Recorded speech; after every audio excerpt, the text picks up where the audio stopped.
Hello everyone, I'm Jen. Welcome back to the Creative Grassroots Garden. Today is May 5th, and here in Northeast Florida, growing zone 9, it definitely doesn't feel like spring anymore. Temperatures are already reaching 93 degrees. In today's video, I'll be sharing some tips on growing juicy, delicious blackberries. Blackberries come in a wide range of varieties, and they are grown all over the world. These hardy plants are super easy to grow. My 2 blackberry plants were planted last spring, and they were purchased over at my local Lowe's. My plants are growing in containers only a few feet apart. To help keep my plants off the ground, I used tomato sticks and weaved a metal wire back and forth between all 3 poles. Initially, it was working out great, providing great support for all the canes. But as soon as my blackberry plants started producing fruit, all the wires started caving in. Birds and squirrels started using the metal wires to access the fruit, bringing them all down.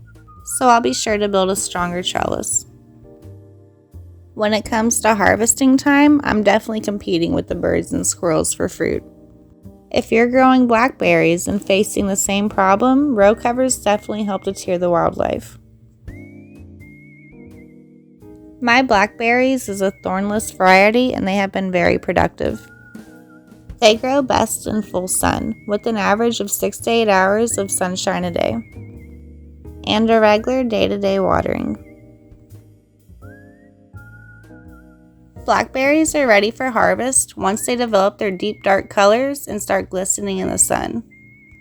The longer blackberries stay on the cane without being harvested, they'll begin to lose their shine.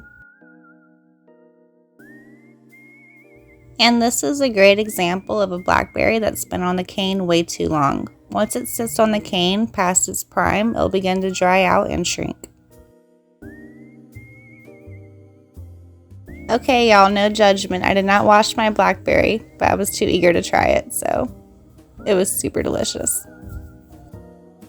Blackberries also grow best in a mildly acidic soil, with a soil pH average of 5.5 to 7.0.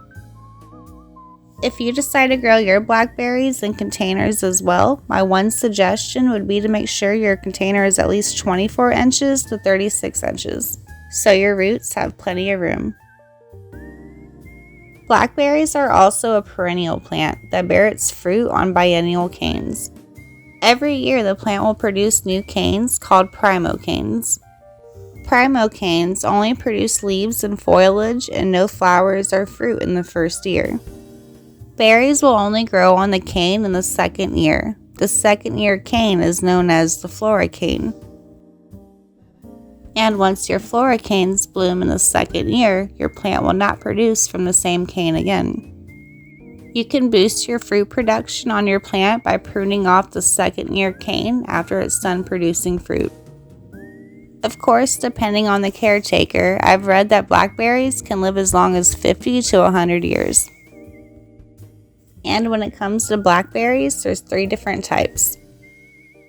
The first type is called Erect Blackberry, which is when the plant grows upright into bushes and does not need support or a trellis, and they're also more winter hardy. And the next type is called Semi-Erect, which are bushes that do require some support. They're either thorny or thornless, and they can produce a great amount of berries, which are usually sweet and tart. And the last type is called trailing.